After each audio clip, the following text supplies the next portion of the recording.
How's it going, everyone? It's Riley's Redzone, and welcome to another weekly NFL picks video on the channel. We're looking forward to what this week will bring. We're already exactly almost at that halfway point. Just ridiculous. But before we jump into this week, let's quick recap what happened last week. If you're new here, there's every week we select who will win every game in the NFL, and since week 2, I've had a guest picker on as well who gives their thoughts in addition to mine. So last week I went 9-7, not the best, not the worst, but an okay week, putting my season record at 73-50. Meanwhile, our guest picker was Andrew. He went 10-6, so pretty good week as well. Puts him in the top 5 so far of the guest pick standings. We've had a good run of solid guest picks as of late, and trying to add to that this week will be Matthew. He's given me his selections for the week, so we'll see how many he can get right as well. So with that said, let's dive into this week. There's 15 games, and lastly, we pick who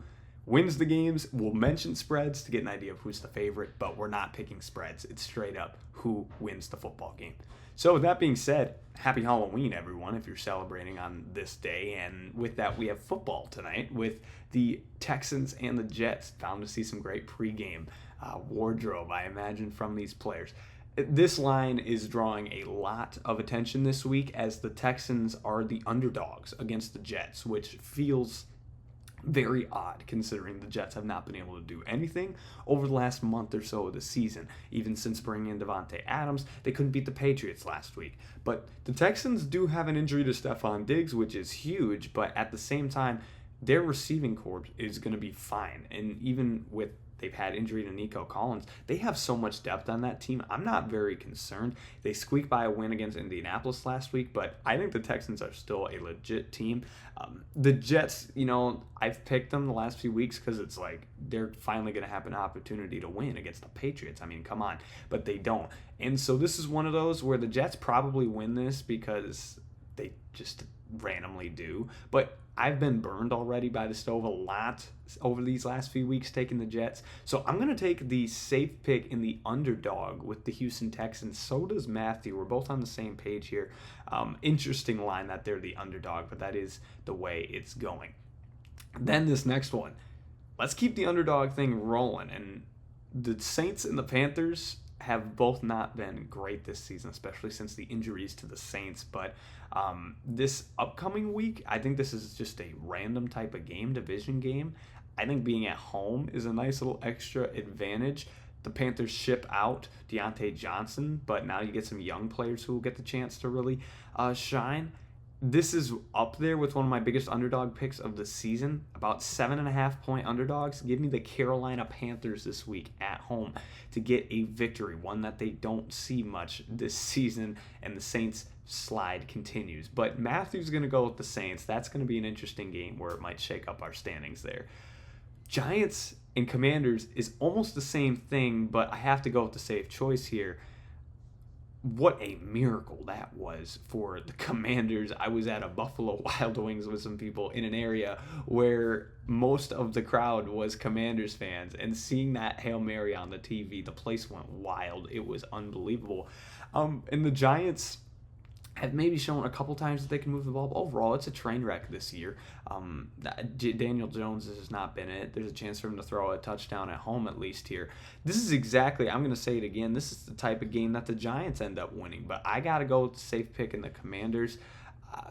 But you know what? I'm going to on the spot flip this. I'm going to change it to the Giants because I think the Commanders are going to be a little worn out from last week. It makes no sense to do this here, but I'm going to go with the Giants. Matthew's sticking with the Commanders, but as I'm giving my argument, I'm kind of convincing myself to go the other way. So I'm going to go with the Giants in that matchup. We're just rolling the dice on some upsets this week. I think this is going to be a crazy week of football. Dolphins, Bills. Dolphins get Tua back. They can't pull out the win against the Cardinals. The Cardinals are just, I don't know what to make of the Cardinals. We'll talk about them later. But they're not a top team, but not a bad team. So the Dolphins are still competitive, especially with Tua back at quarterback. The Bills are legit. They absolutely smoked the Seahawks on the road. I mean, incredible performance there. So I like Buffalo, what they've been doing as of late. Give me the Bills. So does Matthew there. We're both on that train. And we're also on this next pick. The Chargers and the Browns, two teams that both had desperately needed wins, in my opinion, last week. The Chargers are starting to cook, and the Browns also able to cook with Jameis Winston getting it going.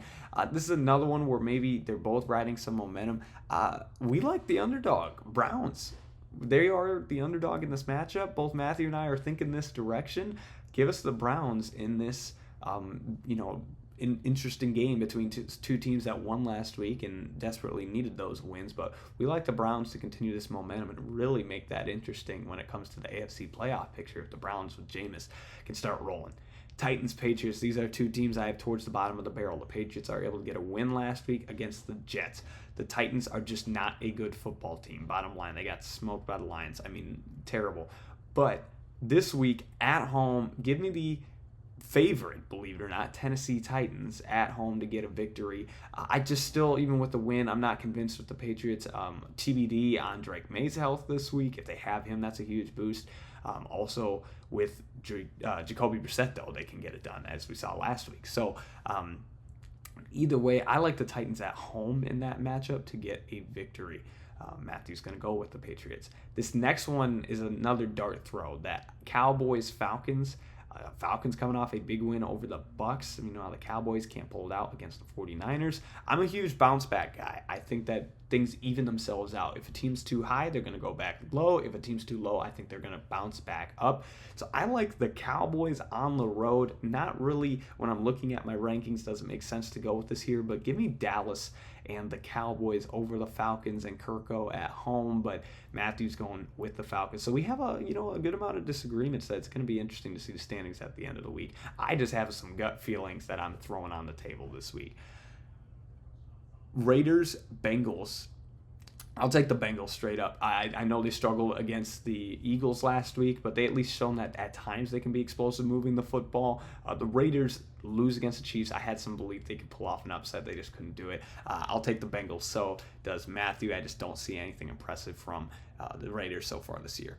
Broncos, Ravens. Now, the Broncos have been one of the biggest surprises of the season. Not only is their defense playing very well, Bo Nix has actually been great thus far this season at that quarterback spot. But the Ravens, to me, after barely losing that game against the Browns last week, I think they get back in the win column this week. They're a top 3 team in football still, in my opinion. They add Deontay Johnson on top of what they have in that offense. Give me the Ravens for sure. Matthews going that direction also.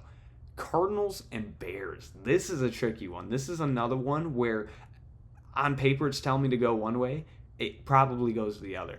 The Bears, I think losing that last game could spark a lot of motivation, but the Cardinals are one of my sneaky teams. I've been kind of a fan of the Cardinals over the last few years as these underdog picks. They're favorites this week. I just don't know what to make of them, though. I mentioned this earlier. Their defense is not as good as I think they should be, especially with a defensive head coach. It hasn't been strong enough, but against a rookie quarterback, Kyler is getting it going offensively. I'll take the Cardinals, so does Matthew in that one, but that's one I actually could see the Bears winning, if so, pretty convincingly. Jaguars, Eagles. Jaguars they at least showed they can be competitive last week against the Packers, but can't get it done. Eagles putting up a lot of points against the Bengals. That was good for them to see that they can finally put the pedal down and actually put up a lot of points against the team. I'd been waiting to see that. The Eagles are legit. They're at least in contention. I'm taking the Eagles here. The Jaguars are at least back to a decently competitive maybe, but their record's kind of out of the race there. Rams Seahawks divisional game. This is, I think, a dicey one. I'm double checking the line here to see who is going to be the favorite, and it's going to be the Rams on the road at Seattle, which is interesting. The Rams pick up a big win against the Vikings last week on Thursday night. They get their receivers back healthy, which is huge. I don't think they're going to be dealing anyone else at the deadline, so they're keeping this core together as they should. But as I mentioned, bounce backs earlier. The Seahawks were destroyed last week by the Bills. I like them to bounce back this week at home. Geno's been playing fine enough before last week. I like the Seahawks as underdogs at home. Matthew's going with the Rams and Matthew Stafford. That one's a fun NFC West divisional matchup. Lions and Packers. This is another tough one where the gap is just strong enough here where I'm not going to do the pick team at home thing. I'm going with the Lions on the road. they're a top 3 team. They're rolling right now. If there were a game on their schedule over the last 5 weeks that I could see them dropping, it's this one. This is definitely the most likely. The Packers are also very legit in my opinion, but I think the Lions are just a different monster right now. Matthew's going with the Packers. Makes a lot of sense at home here, divisional game. They're legit. Watch out. I think the Packers are good. That's going to be a fun one as well. Colts Vikings. Interesting that this one got slid into the Sunday Night Football spot. I'm not going to lie. Now, they did this before the Vikings lost, I believe, to the Rams. I think timing-wise that did. So you finally get a Vikings kind of prime time, which they haven't had a ton of this year. The Colts going with Joe Flacco. I've talked about it in previous episodes. Joe Flacco is the better quarterback right now than Anthony Richardson. But do I agree with this decision to bench him long term? I don't know if I necessarily, because this is your young quarterback, you're kind of giving up there because you don't want to be all wishy-washy. Like if Joe Flacco struggles in 3 weeks from now and then you're just flipping back and forth, like you're throwing the cannon. I mean, that's just not effective. I like bounce backs. I think the Vikings win this one, get back in the win column. If they don't start having some concerns, great trade for Cam Robinson for Minnesota for sure to go get that left tackle after the injury to Darisaw.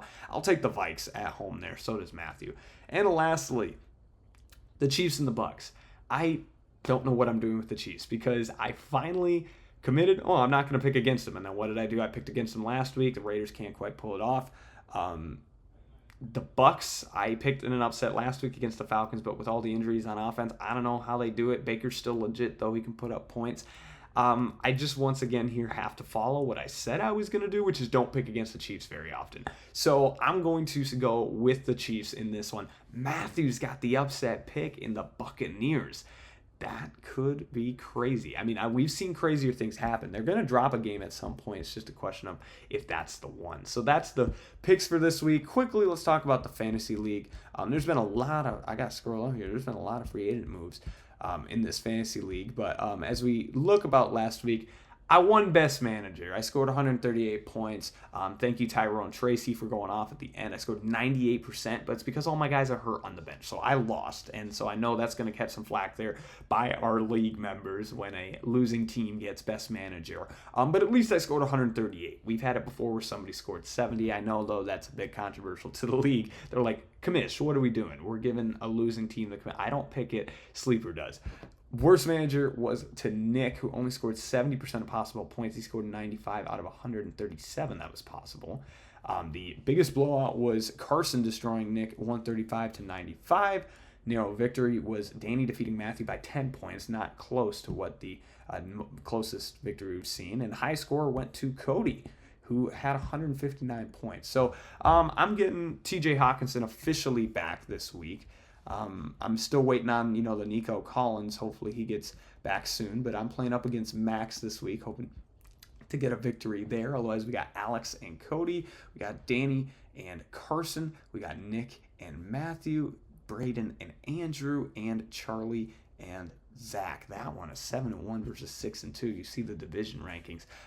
Right now, the Virginia division is kind of... We got a lot of just good teams. Everyone's at least okay. Worst team's a 3-5, which would be good for third in the other division, where Charlie is just dealing right now. He's by far got the most points for so far in this league. So he's been dealing. That's the updated standings. There will be rewards and punishments at the end of the year for who's the best and who's the worst. So I appreciate you sticking around for this episode, and we'll be back in future weeks with more NFL picks. Enjoy your Halloween and the weekend watching football.